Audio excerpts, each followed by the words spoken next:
As she said, I am a fearless Boone Slick Trail Quilters Guild member. I've been around for about 5 years in the Quilting Guild. I live here in Columbia. Let's see, I'll tell you a little bit about me and then you can see how crazy my world is. I am married. I have a 19, almost 20-year-old stepdaughter who is amazing. I have a almost 4-year-old Shiba Inu that is insane.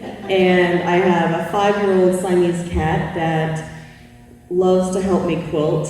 Typically he's on the other side of the sewing machine slapping at me and I'm like, stop, don't get your paw in the needle.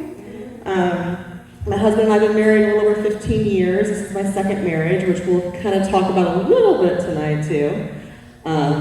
So yeah, that's for a living. I am a database programmer for the university. Before that I worked for a nonprofit as a website programmer, basically. And I am going to school to finish my bachelor's. It's 20 years past the time I should have had it done, but it's getting there. Exactly, life does happen. Yeah, and so in my spare time I love quilting, and I love cross stitch. I love baking, unfortunately. And that's kind of where I'm at. I like to say I like gardening and yard work, but I like getting things pretty, like 1 or 2 weekends, and then you have to be a survivor if you're going to exist in my yard or my house. So that's kind of where I'm at. So anyway, from the time that I was born, before I was born, and I do have these, just so you guys know, I have these kind of in an order. We're starting here and going down the stack, and I can do like a ding or something, but yeah, go ahead. The first two kind of go together. So anyway, before I was even born, coming from my family, my grandma quilted, my mom quilts, my brother quilts now, my sister embroiders. So before I was born, my mom, my sister, my brother, all embroidered quilt tops for me. And then my grandma put them together and quilted them. I had more than this, but then when my brother and my sister, when their oldest children had their first babies, I took my baby quilts and passed them on to their eldest children, so they had those. Now Mom did make the teddy bears. She does not remember who made the Raggedy Ann. There was a discussion that I gave the wrong quilt to my great nephew, but he has a quilt and it's fine. So, and it's a family quilt, so we'll just pretend because she didn't remember and my sister didn't remember. So if he got the wrong one, that's on them, not me, because I was not even here. So you gotta cut your losses where you can. So anyway, my grandma Alice was the quilter. She was also the Domino's grandma, and she was the cookie grandma. She drove my mom crazy because from the moment you got into the door, it didn't matter if it was 2 minutes or 2 hours till dinner, you had a cookie placed in your hand, which I loved. My mother hated. Didn't understand that until I was much older. She also played dominoes on occasion with me. She never let me win. Never let me win. So if you did win at dominoes against grandma, you actually won. So in addition to that, so I had quilts the whole time growing up on my bed. This is the Sunbonnet Sue quilt. It's been fun pulling these quilts together just because I've been confirming details with Mom to make sure I'm right on what and where these came from. I have several quilts on my bed when I was a kid. This one was my favorite. And until this week, or last week I guess, I thought all of these applique Sunbonnet Sues, I thought Mom did those. But I found out that my maternal grandma, who made this crocheted afghan, by the way, so Grandma Mary did all the Sunbonnet Sues. Then Grandma Alice took it and put it together and made it for my bed. And I remember using this quilt both ways because if you flip it, the back side, don't you steal my quilt, is strawberry shortcake. Yeah. So the other thing that's fun about this quilt. The other thing that's fun about this quilt is that I remember using it both ways on my bed, and then when Chris and I got married, Callie was about 5 years old. We were going through all stacks of quilts, and she's like, oh, can I use this on mine? So she got to use it on her bed too, both ways, because she liked the Sunbonnet Sues, but then occasionally she'd be like, can we flip it? Yeah, honey, it's fun. I like strawberry shortcake too. So it's been fun to share that experience with her. And find out that both of my grandmas worked on that quilt. I had no idea until, like I said, like a week and a half ago. I had no idea Grandma Mary even sewed. She crocheted. I mean, I remember sitting by her in the chair and being like 12, 47, 2, 13, when she was counting her crochet. And she would like count and she was like, stop. It was fun. So I had no idea that she sewed, and I definitely did not know that she did applique blocks and things. So that was really cool to find out. The next, I'm sorry, I swapped these. This one's next. Okay, the next one, you know what, I'm wrong.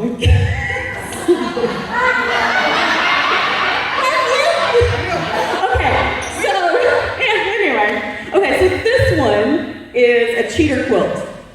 I was very happy when I remembered that I had a cheater quilt that Grandma Alice made. And then I started thinking about it, and I was like, well, Grandma was getting older by the time that I was the age where I remember getting quilts from her. She actually made 2 of these quilts. This one's small, because it was mine.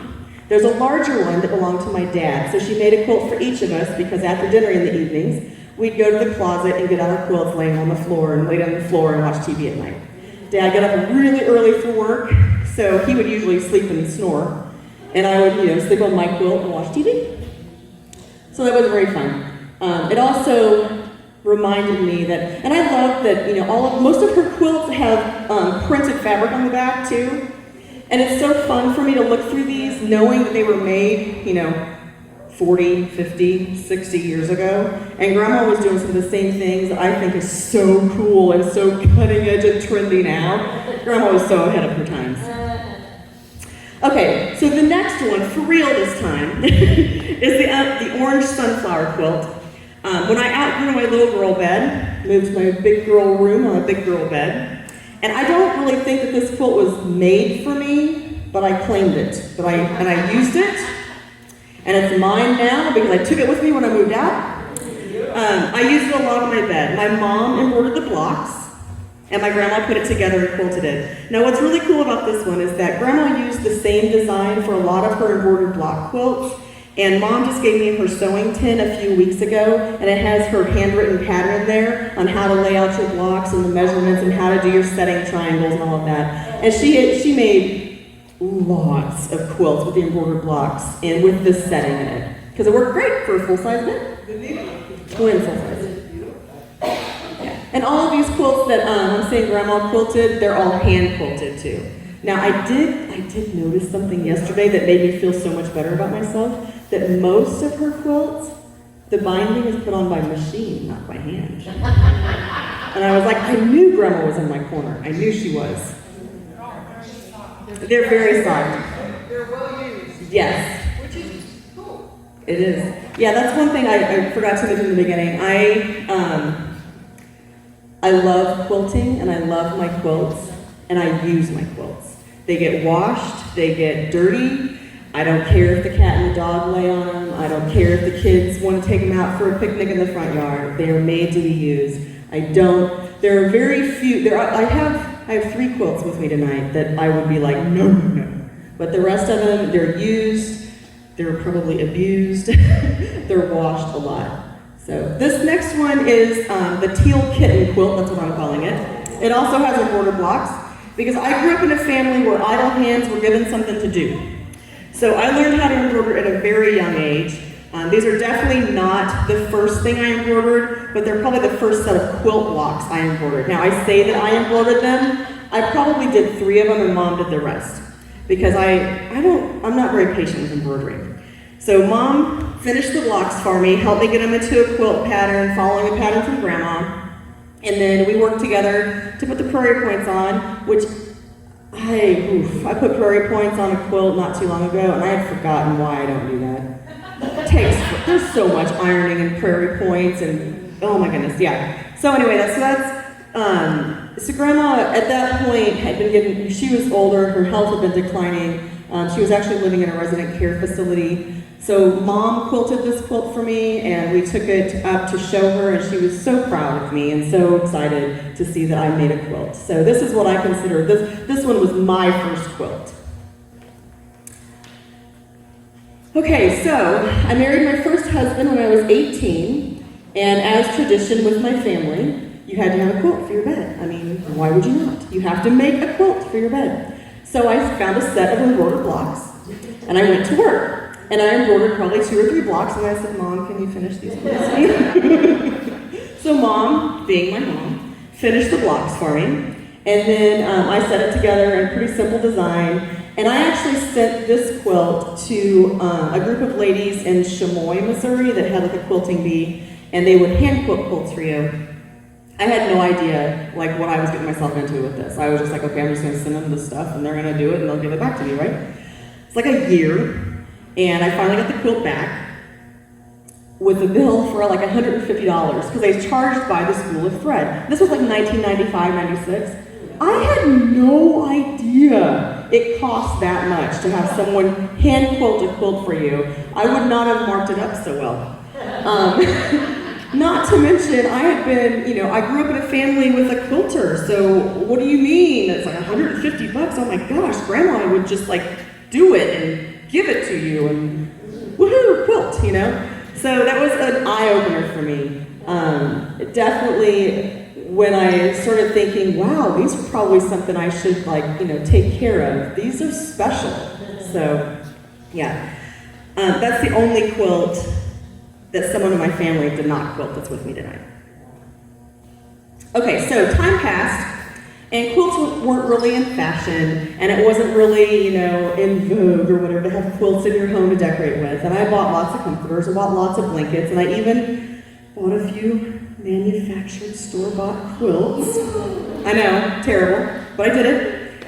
Now, in my defense, I did that because most of Grandma's quilts were for like a twin or full-size bed. The smallest that I've ever had as an adult is like a queen, and most of the time I've had a king-size bed, so it doesn't really work to put a small quilt on a big bed. So, time moved on, and when I was about 28 years old, I did divorce my first husband, and I went through a phase where I needed to figure out who I was again and find me back. And I ran across a shoebox full of Grandma's blocks, and they were simple little bow tie blocks. And so I called Mom and I said, would you put these together in a little quilt? I want it for my living room wall. And so she put that together for me. But I love that quilt because the blocks were from Grandma, Mom put it together, and then it was given back to me. Okay, so time passed again, and I did remarry, obviously, because I said I was married. And I have a stepdaughter. I'm sorry, I lost my place. Okay, so again, I found a set of embroidered blocks because I'm going to embroider a set of quilt blocks. And I got a couple down, and then I said, Mom, can you finish these blocks for me? But then I came up with a plan to make this cool. I was like, okay, Mom embroidered the blocks, I put together the top, then I gave it to my brother to quilt. And he asked me, he's like, how do you want it quilted? And I said, your choice. It's, if you're going to quilt it, you can decide how you want to do it. He picked an edge-to-edge design called Briar Rose that has way more stitching and time involved than anything I would have chosen. And so when he gave it back to me, I folded it up and put it away. When Callie turned 18, that was her 18th birthday gift from 3 quilters in her family. So, and she's used this a few times, and we've washed it a few times, but for the most part, we were keeping it kind of as a hope chest quilt, so she'll get full possession of it when she has her own place. So that kind of wraps up how quilts have always just been around me. I grew up in a family that made handmade items.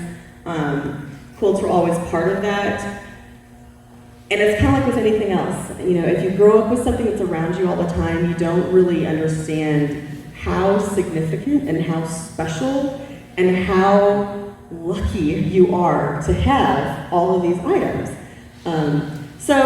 But thankfully, by the time that Grandma passed away, I really knew that quilts were something that, it was a connection to my grandma. It was a connection to my family. It wasn't just something on the bed or something to cover up on the couch. It was something that, and one of the ladies said, they're so soft. And I'm like, yeah, it's because, they're used. And all that softness and that coziness is what a quilt is to me. It's just the memories and the love from every time it was used. So when my grandma passed away, my dad was her executor, and he had a stack of quilts. And my siblings and my cousins, we all were able to pick some of the quilts that we wanted from Grandma. And Dad argued with me a lot because I picked the old, raggy, worn out, well-loved, we'll say they're well-loved quilts from Grandma. So, age-wise, what is it? Yeah, I don't know. I have no idea. I would say this quilt is probably 1950s or earlier. I know it was made way before I was born. So yeah, and there's stains on the back, and yeah. Oh, neat. Yeah. You know, yeah. Yeah, and this is just a simple turn dash quilt. The edges are definitely need of some repair. This one actually I have it folded and it hangs in my guest room. It's not being used. I would love to be able to repair the binding and some of the blocks on it. I'm just chicken at this point to be able to do that with a high enough skill set that I would feel comfortable taking that on. At some point I might, or I might just continue using it just for something pretty to look at. But it's something that Grandma made, and it's something that I have. So I do have a few quilts. I know this was a turn dash, but I have a few other quilts with me that if you know what the name of the pattern is, see, this is the quiz portion. If you know what the name of the pattern is, I would really love it if you would help me out a little bit. Okay, so the next one, I'm calling it the Red Crown of Thorns quilt. And as I mentioned, quilts have always been part of my life. My grandma didn't drive. And I was 14 years after my brother. So I was little when Grandma was older, and she needed to go to the doctor, needed to go to the store, and of course she needed to go to the fabric store too, right? So Mom would drive her, and I would go with them, of course. And Grandma would always ask me, what do you like? What do you like? Does this fabric look good with this one? What do you think? And at the time, I thought, oh, this is so sweet. Grandma wants to know what I like and everything. It wasn't until much later in my life that I found out that Grandma was colorblind. So when she was quizzing me and asking me, but what shade of pink is it? Or what shade of red is it? She was really relying on my eyesight to make sure that she didn't put something horrible together. So it's just kind of a fun little thing to learn, later on that, Grandma was really including me out of necessity on one point, but then also it sparked this interest and a connection that it was something that we shared. It's something I remember I have. So like I said, I think that's the red crown. It's a crown of thorns. Is that right? Okay. Okay, so this next one, okay, I'm gonna tell you until this last week, I have always called this a wedding ring. I know it's not a double wedding ring, but I was like, is it a wedding ring quilt? I don't know what this is. Improved? Or what are you saying? Out of the ordinary. Out of the ordinary, okay. So I've heard, I've heard out of the ordinary 9-patch, I've heard improved 9-patch. I found one online this year, or this week, that said glorified 9-patch, which I think is probably the same name for the same thing. The one thing I want to point out, and this is probably way too picky on my part, okay?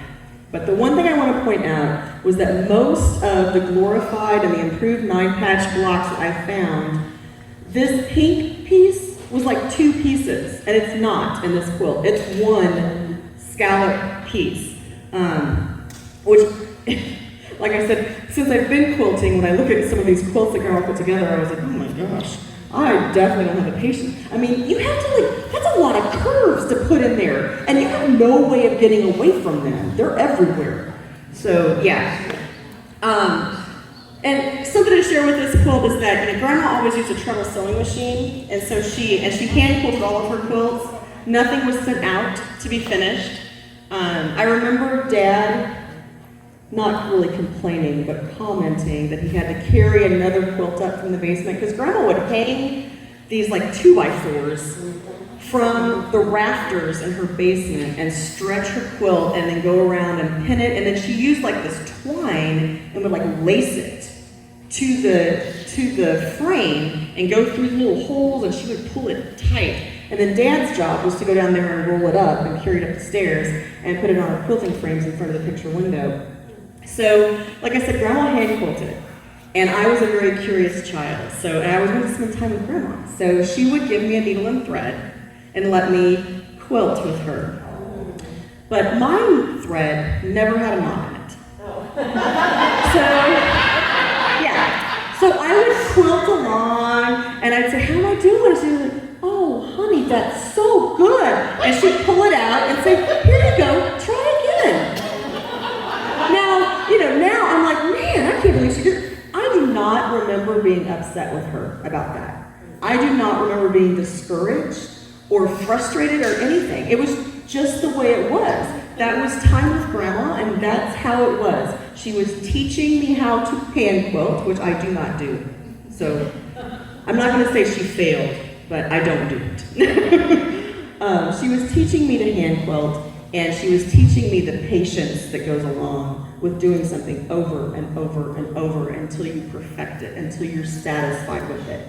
And that doesn't mean that my stitches are going to be the same length as anyone else's, but it wasn't good enough for her, and it was her quilt. So she was just showing me, well, that's great, honey, but let's try it again. It's okay, let's do it again. Okay, so this one, I have no idea what the name of this quilt is. My mom said that Grandma called this the pinwheel quilt. Those are not pinwheels in my mind. I mean, there's pinwheels in there, but it's not really a pinwheel. And when I look at this quilt, I'm not sure if maybe, and this one is in need of repair as well, but maybe this is the block.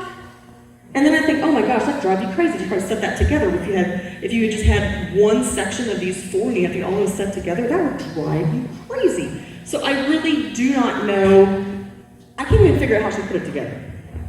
I can't figure out where the block is.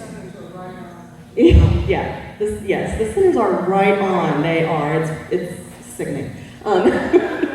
But so the other thing interesting about this quilt is that the fabrics in this quilt.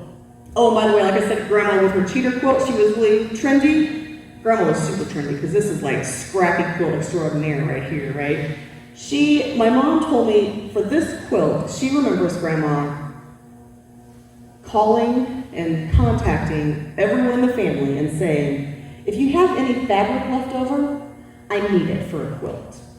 So there's fabric in this quilt from both of my grandma's dresses, from some of my mom's clothes, and from leftover projects from who knows what. And she put it all together and stitched it together into this quilt, and I love it. It's my favorite.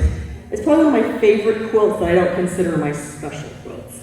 This is a pinwheel quilt. Okay. But the way she's put it together with fabrics, it's created a secondary design that doesn't look like a pinwheel quilt. Okay. That makes sense? Yeah. Like I said, I don't know. This, I will tell you. Right? Mm-hmm. See, y'all look right now. Yeah. This is where you see it. But that would be, you see that? Yeah. And each of the blocks has that. Right. But I can't figure out where the block is. Because they're all set. But they're I don't know, it's weird.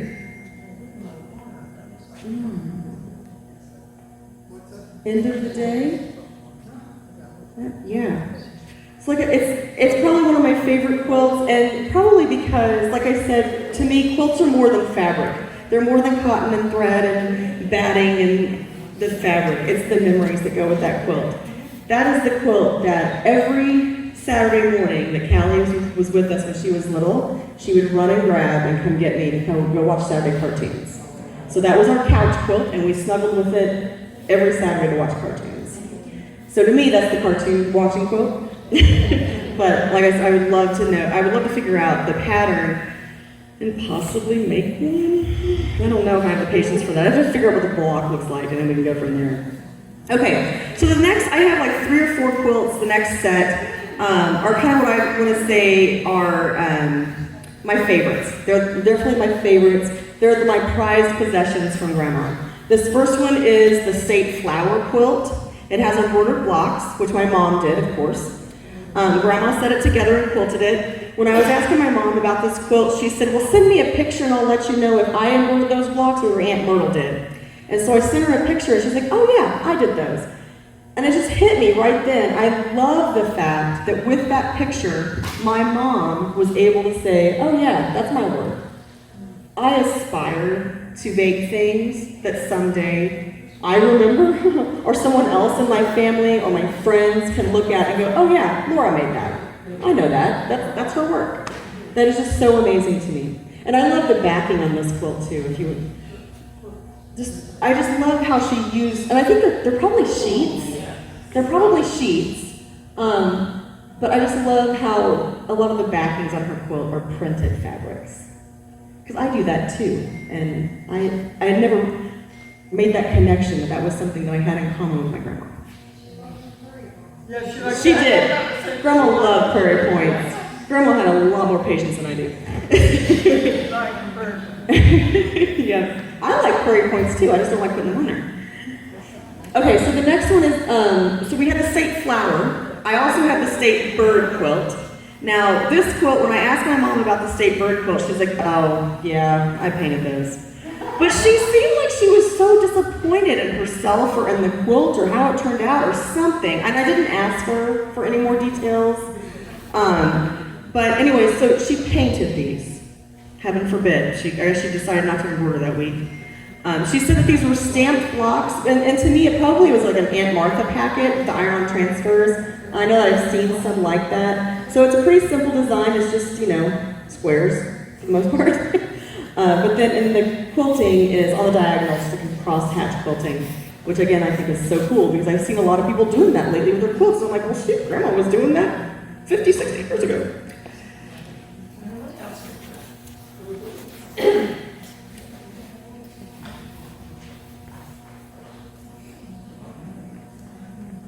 And what you guys may not be able to know out there that they probably know at this point is that some of these quilts are actually stored in a cedar chest that my grandma gave me. And my grandma gifted me a cedar chest when I was 13 because it was her tradition to give the girls in the family a cedar chest when they turned 16, but she was afraid that she wouldn't be around to do that for me. And Grandma actually passed away when I was like 15 and a half. So when I was 13, she gave me my cedar chest. It gave me some quilts to put in it. And some of these quilts do still live in the cedar chest, which I know the aspen cedar is not good for them. But they're in there. Okay, so this quilt, this is the one. If I had one quilt in my house, that if someone told me to grab one quilt and run, this is the one. And at first glance, you're like, oh, it's a friendship quilt. It's a signature quilt. Okay, big deal. But the names in this quilt are both sides of my family. It has both of my grandmas. It has both of my great-grandmas. It has my brother, my sister, my mom, my aunts, many of my cousins. It also has people that were important to my grandma. So she has some of her close friends from church. She has some of her neighbors. The midwife that delivered my dad has a block in this quilt. So this quilt is just like my family. And it's kind of cool to me because, like I said, my brother and sister are 14 and 16 years older than me. Their names are in this quilt. So is my cousin. I'm not in the quilt because I wasn't around when the quilt was made. So I latched onto this quilt for like dear life, and I was like, please, please, please, please, please let me have this quilt. I will take this one over anything else. When Dad was like, which ones do you want? I was like, I want this one. More than any of the other ones, I will trade all of them for this one because it means so much to me. And this one, this quilt hangs on a rack that my dad built. My dad passed away 7 years ago, and Dad built me a quilt rack for the wall. So this one hangs on the quilt rack over the bed that he built in my guest room. And I try to fold it in such a way that I have, my grandma's name and certain names that I want to display. But this one, yeah, this is the quilt. This is the one that if I had to choose one out of anything I have, that's the one I would grab and run. So if you can't tell, I'm kind of sentimental. Yeah. This next one is full of love, full of memories, and full of regret. Because like I said, when Grandma passed away, I I don't even know how I got this, but I got the shoebox of the blocks that she had, but they weren't in a quilt. And I had, I think Katina had mentioned to me they were probably her pattern blocks, but I'm hoping I'm saying that's right. When I first started quilting, like for real, when I started doing my craftiness quilting, I decided I was going to take Grandma's blocks and put them into a sampler. I wish now I would have waited, because I definitely would have done it differently. So like I said, this quilt has lots of memories, lots of love, and lots of regret, because I wish I would have waited until I was a little better with quilting, a little better with design, to do it a little better justice. But, well, thank you. But I do use it, and I use it on my guest room bed, underneath the signature quilt, and I love it. And it makes me think of my grandma every time I see it, and I know that Grandma would forgive me, and she would say, "Oh, honey, it's beautiful. You did a good job. Don't try to hand quilt that." Try again. It's too late. You can't try again once it's quilted. So, but this, yeah. So this was, I call this Grandma's sampler. But like I said, it's probably like her pattern blocks. Okay, so up until this point, the majority of the quilts you've seen have been made by someone else. Quilted by someone else, except the one I regret. So in around 2017, I came back to quilting. And I say I came back to quilting because obviously we saw the one quilt I made. And I didn't make one quilt for a friend. I made one or two quilts for my bed. But I did scrapbooking, I did card making, I did all kinds of crafts under the sun. And I started thinking about doing quilting because I was a Girl Scout leader. So this last one, I told you was full of regret. This is the one that reminds me, it's folded, sitting in the shelf in the closet, and it reminds me that we all start with that first quilt. Because I decided I was going to make a quilt. I was a Girl Scout leader. I collected all of the council patches. So if you're not familiar with Girl Scouts, the U.S. is divided into councils, and each council has a patch. I spent 2 years collecting patches from every single council, and then I decided I was going to make a quilt and sew on the patches. And you might be asking, but where are the patches? Well, they are in a shoebox. So I put this together, and I wish she was here tonight, because Amy Riley, who her and Eric own Apple Amy had just started quilting for other people. And I heard this through Apple Tree, and so I took the quilt top to her house and said, "Can you quilt this for me?" I didn't know Amy at all at that point. I said, "Can you quilt this for me?" And she's like, "Sure." I was like, I want Stitch in the Ditch, because that's the only thing I knew. I mean, that's the only thing I knew to ask for. So I said, "I want Stitch in the Ditch quilting." And so it was a few days, and she called me and she said, "Laura, so I got your quilt on the frame, and I started looking at it, and well, a couple of your lines aren't quite straight. So it's gonna be difficult for me to do Stitch in the Ditch like you want. I could do like an edge-to-edge design though that's very popular right now." And I said, "Oh, okay." And so she brought me the quilt back, and I put the binding on, and I was so excited. And then I threw it on the bed, and I looked at it, and I was like, "A couple? Oh my God, this is so bad." I mean, it is like, that's like almost a half an inch off. I mean, it is bad. It is so bad. So I brought this one to humiliate myself, and to remind myself that we all start somewhere. We all start with that first quilt. We all improve. And I had so much room for it with that. I had so much room for improvement. So, and it is kind of cool because I have vintage Girl Scout uniform for the binding, and the white with the green stripes is like from Girl Scout uniforms. So it's really cool, but I'm never going to put the patches on that quilt because I'm never going to use it, because it's going to sit in the closet and taunt me and say, "Yeah, you started. You started." Right. Now, I have thought, this week when I was thinking about this quilt, I have thought about the fact that I could cut it up and make it into tote bags for some Girl Scout leader friends that I have. They would love it, and they don't care if the lines aren't straight. They don't know.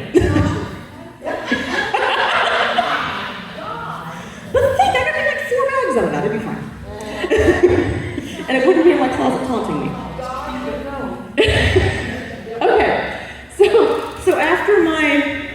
lovely return to quilting, I decided to do row by row, because that sounded fun. I had no idea what I was getting myself into. I went to shops, I collected kits, and then I was like, how am I gonna put this together? And I had never quilted something before, so I found Quilt As You Go. And so that's what I did. I quilted as I went. So then I took the quilt back to the shop, because one of the shops I got the kit from, if you take back to one of the shops, you get a prize. And I'm like, I want a prize. So I went back to the shop, and I showed her, I have my quilt done. And she's like, oh, that's great. We're supposed to hang it in the shop for like a year. And I was like, what? No. Like other people, will my name be around it? And she said, well, yeah, we want to tell everyone. It's going to be on the Facebook page and everything. I don't know if it was, I think it was like 40 fat quarters that I got, okay, for turning the quilt in first. I mean, it was a pretty good prize, right? 40 fat quarters I got for turning this in. It was a prize. I'm not sure if it was worth it, but it did hang in the shop for about 9 months, and it's okay. I mean, I feel like I did okay. I had never appliqued before. I had never quilted anything before, like machine quilts, like free motion. I had never done any of that before. Yeah, so that's my row by row quilt. It's my only prize-winning quilt. Okay, so then I actually kind of got more serious about it. And I was like, okay, if I'm going to do this quilting thing, I should actually kind of learn something about like how to make lines match. You know, I mean, yeah, it'd be nice. Points would be even better to have them match, right? So I started doing challenge quilts, and I've done a lot.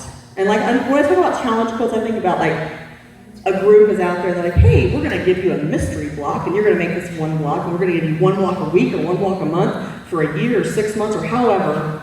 And so I've done a lot of those. I've done a lot of challenge quilts, I've done a lot of mystery quilts, I've done a lot of sew-alongs. This one was the National Quilter Circle in 2020, I believe, and it's called Baskets and Blooms, and it was a sew-along. We got one block a week, I believe, and I am actually pretty proud of this quilt. It looks pretty good. I did a pretty good job. And what I love about the challenge quilts and the sew-alongs is that you're focusing on one block or one thing, and so it makes me slow down and take my time. I'm not mass producing 50 blocks of the same thing and do a whole quilt. I'm doing one block. So it makes me slow down to match my points, to learn the technique, to learn some tricks.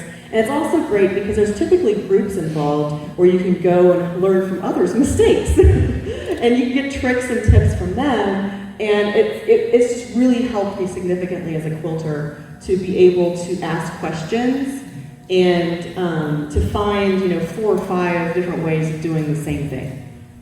So that's Baskets and Blooms, and that's actually one of Callie's Hope Chest quilts. You don't want her to hang the Girl Scout? Yeah, what's wrong with the Girl Scout? I stick the patches all over like clunky like just go with it. Just make it Well, weird. the other thing I've realized with sewing the patches on is that some of those patches are really thick, and I'm not sewing on by hand, and I don't know. They're in a shoebox, it's fine. Okay, so this next one is my first my first machine embroidered quilt. So my husband loves me, and he supports me with my crafty craziness.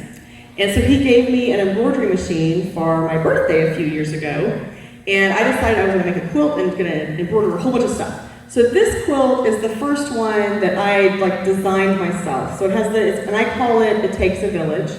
The center of the quilt is a tree of life, and then I have a swoon block that explodes around the 4 corners that is representative of the different times of day. So it has dawn and day and dusk and nighttime, and then it has the village around, and the village has a ton of embroidered little motifs on it that just represent different things in my life. Yeah, bike, cat. Yeah, so I like that one, and I'm pleased with it. I've improved since then. I've gotten better I can look at it and I say, yeah, that should have been better, and this should have been better, and I've done, but I've improved since then, but I'm still very happy with the way this one turned out.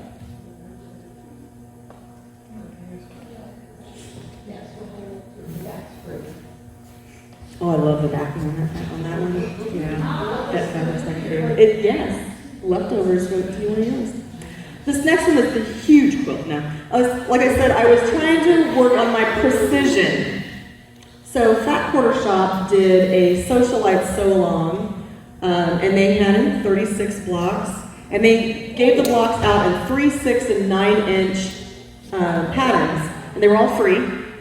I chose to do the 3-inch blocks because I thought, well, if it's a 3-inch block, I'm definitely gonna have to slow down because those are teeny tiny pieces. You can't move too fast, you'll lose the pieces.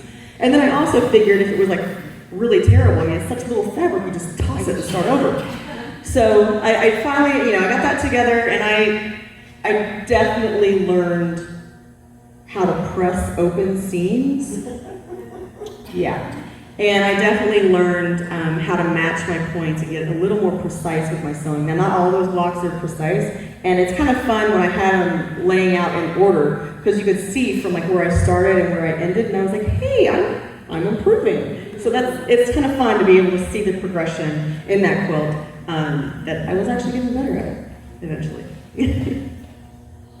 Okay, so those were the quilts that kind of helped me develop as a quilter, and there is so much to learn when it comes to quilting, and I want to just applaud anyone that quilts, because there is so much work and time and precision involved in it. Anyone that sews clothes and then switches to quilting, like one of the first things they say is, wow, quilting's a different world. So my husband, because he loves me, and he knows I've been doing a lot of applique lately, okay? So he picked this kit and gave it to me for my birthday, and he was so disappointed when I opened it because he thought this panel was applique. And I was like, oh, I love this panel. And he goes, panel? What do you mean panel? And I was like, well, it's panel, it's printed, it's there. And he's like, oh, that. And he was so upset because I had it together like in an afternoon, because it's just gorgeous. Now, I will say the one thing on this quilt is, I think this is the one, isn't it? No, that's the other one, sorry. I thought this one had the miter borders, but it was even simpler than that. So he was disappointed because it was not. But this quilt really sums me up. At the top it says, she who sews. And that's definitely, if I'm not sewing, I'm cross-stitching if I'm not working or studying. So where I'm at now, I love Lori Holt. I love her designs. I love the applique technique that she uses, mostly because I am not patient enough for needle turn applique with hand applique. I am not patient enough for that. And I really don't care for raw edge with cotton fabric, because I don't like the frame. Because like I said, I wash my quilts, I use them a lot, and I don't like the frame that comes into play with raw edge. And I don't like the real tight edges that you have to do in order to not get them to fray. So she uses an interfacing method, and I like that. It adds weight to the quilt. This quilt is really heavy. Talk fast. Yeah, okay, so this is Granny's Garden. And I did this one during the COVID-19 lockdown. The sew-along was over, but I challenged myself to try to get 1 flower a day completed. And I did that for the most part. So I think it was like a month and a week, something like that I had all the blocks done and got it together. And the scalloped edge is actually applique too. You had to cut out the scallop and do the interfacing method and flip it. So there's a lot of layers of fabric and interfacing on that quilt. And then the buttons, there's tons of buttons on it too. I did hand sew the buttons, I will say that. I hand sew the buttons on because I can't put the buttons on beforehand, because the quilter that quilts my quilts doesn't slow down sometimes, and if I had a button on there, I'm gonna break a needle and hurt myself. So I put the buttons on afterwards, and I don't like the stitching showing on the back, so I hand sew all the buttons on.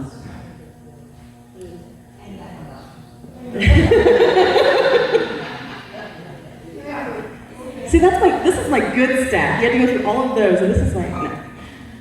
Grandma had good ones. Okay, so the next quilt they're going to be showing is called Prim. I did this sew along as it was going on, and it's also a Lori Holt design. She uses Sew Simple shapes. If you're not familiar with her, it's like plastic templates. So you get them and you trace the simple shape onto interfacing, and then you sew the fabric onto it, and you cut them and slit it and turn them, and voila. So this is Prim. This one hangs in my living room in the fall because I feel like that's when it works. Granny's Garden is the spring quilt, by the way, in case you wanted to know. So Prim, obviously it's primitive. And I'm working on the cross-stitch version for this quilt right now. It's coming along. There's a lot of it. It's gonna be big. The cross-stitch is I think it's 18 by 24 when it's done, inches, which is big for cross-stitch. At least it's big for me for cross-stitch. It's heavy too. All of those are.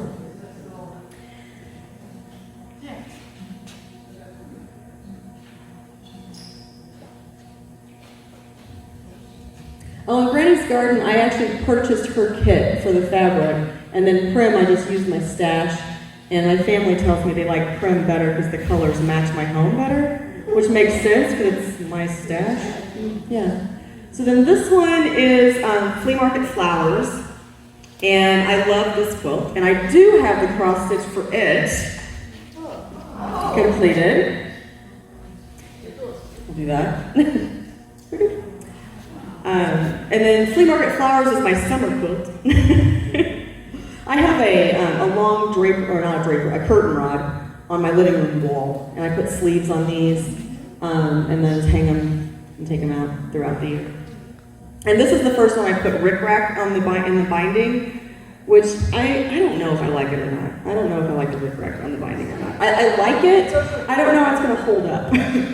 Now, I will say the Flea Market Flowers, the one thing I'll point out about this, so if you've ever made Dresden plates, Flea Market Flowers uses Lori Holt's pie ruler. So instead of 12 wedges, you get 16 wedges. I don't make 16 slices when I cut a pie. I think 8 would have been better.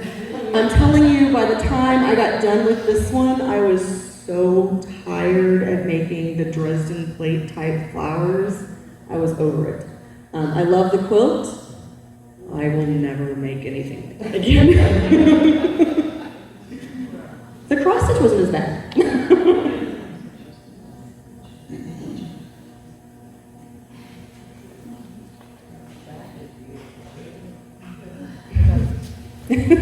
And it's okay if it hits the floor, it's fine.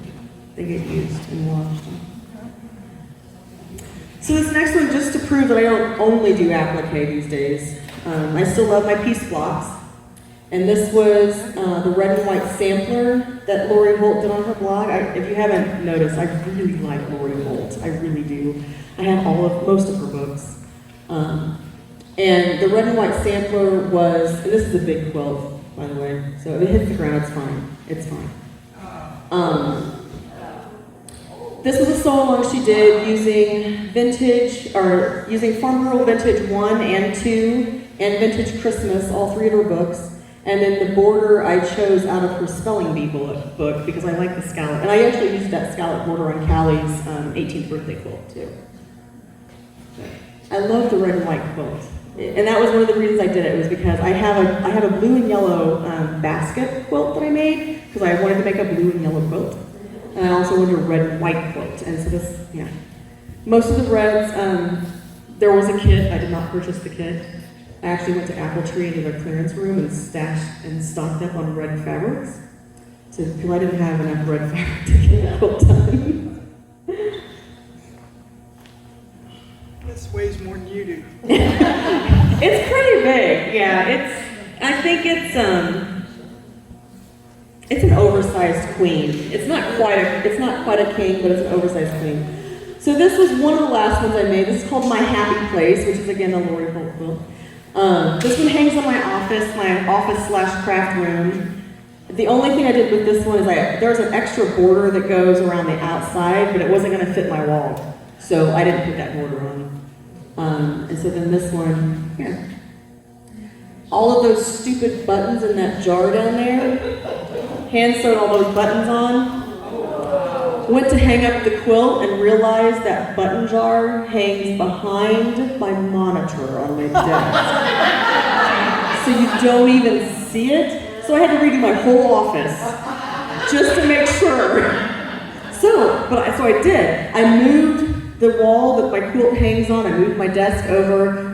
I just got a vintage wooden ironing board because that's cool, right? And so this hangs on the wall in front of my ironing board, and I raise it up enough that it hangs right where you can see all those blasted little buttons. I love your ribbon cord. Yeah, the ribbon cord. Yeah, the ribbon cord, I was supposed to use rickrack, I think, but I didn't have rickrack, and I wasn't patient enough to get it. So I had some of that left over from my scrapbooking days.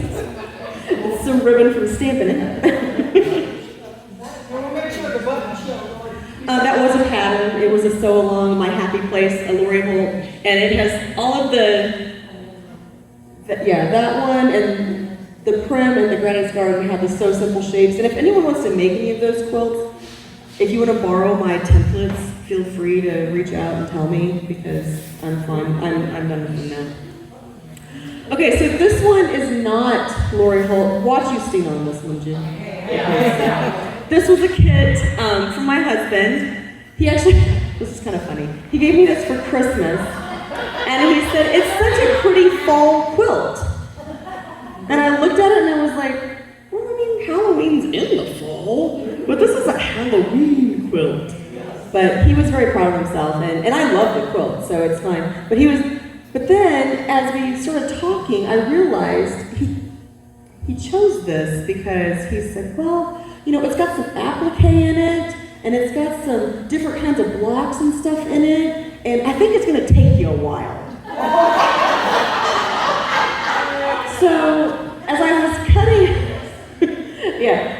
cutting out the pieces for this, because one of the things I do with any of these, like big quilts like that, they usually come with cutting instructions, and there were cutting instructions of like 3 or 4 pages long for this quilt. For the size the quilt is, you would think that there was a ton of pieces. So I used design boards, and I had all the pieces laid out. I had my little markers on them, so I knew this was A, this was B for all my pieces. I had them all stacked, and he came in and was talking to me, and he sat down in a chair, and we were talking, and I'm cutting, and we're all happy and everything. He gets up to leave, and knocks over 2 of my design boards, and they went, and I just saw all these little pieces floating to the floor. And I told him, I don't think ever in our married life had I had that wide of a range of emotions going through me in such a short amount of time. I mean, it got to the point, I mean, it felt like a lifetime. But I took a breath, I screamed at him, I admit it, I screamed at him, I told him to get out. And I honestly had to sit down on the floor and talk myself out of just dying right there on the spot. There were so many pieces. So I just sat there and mashed them all up and got my binder clips, my binding clips, and clipped them all together because I was just like, oh my gosh. One of them does, one of them does not. So, the chimney going up? No, the maple leaves or whatever. The zipper fabric, the lines. One of them does, one of them does not. And that drives me crazy. But it's okay. I can't see it. I see it later. Right. So he almost died, but he didn't. Okay, and this last quilt is Autumn Love, and some of you saw me working on this one at retreat. I kitted this up, I cut all the pieces out, put them in Ziploc bags, kitted it up before retreat, and I thought, oh, I'll get this quilt top done at retreat. I have 2.5 days. I had like half of it done. And I think, well really, until this quilt, I had never sat down and sewed like one quilt like this in, a amount of time. I had no idea how much time I was spending on these. So I started adding up the hours at retreat and the hours I spent cutting for prep work and the rest of the time when I got home. By the time it was quilted and binding and buttons, I have like 80 hours in this quilt. It's a lot of time. So, but I love this one too. So that's Autumn Love. So, right now, as far as quilting, right now I'm focusing mostly on service project quilts. I have about 22 quilt tops in the closet right now for service projects that need to be quilted. I have one applique quilt, the Chicken Love, if you guys follow the Royal. There's a quilt that has chickens on it. I made that for a friend. That top's in the closet with, and like I said, with the 22 service project quilts. Yeah, and so I just thought I'd wrap up by telling you how crazy I am. Because I said, she who sews, right? So in 5 years' time, my husband told me I'd been making a lot of quilts, and I didn't believe him. And he's like, we're like running out of room. We have so many quilts. I was like, I give a lot of quilts away. But what he didn't know was that I've been keeping track of every quilt I made and where it is. Like if I gave it to a friend, if I donated it for a service project, if it's went to Cali, if it's ours, where it is, I know where these quilts are. But in 5 years' time, I'm counting, before I say this number because I don't want to hear the gasp, although I'm sure some of you can compete with me with no problem. I'm counting quilts anywhere. For service projects, I have some like pet quilts that I made. They were like 24 inches. So anything from 24 inches up to 115 square for king size. I wasn't gonna count the little ones because I thought, oh, well, that's too little to count. But then I started thinking, but I have these king size quilts that surely make up for it. So, 203 quilts in 5 years. In 5 years. Come July, but of the 203 quilts, 74 have been gifts to family, and 73 have been donated for service projects, most of them coming through the Guild to service projects. So, I do sew a lot, but I love it. And I've said all of that to say that thanks to my grandma, it's taken a long time to get here, but I've finally found my way home, and quilting is definitely home.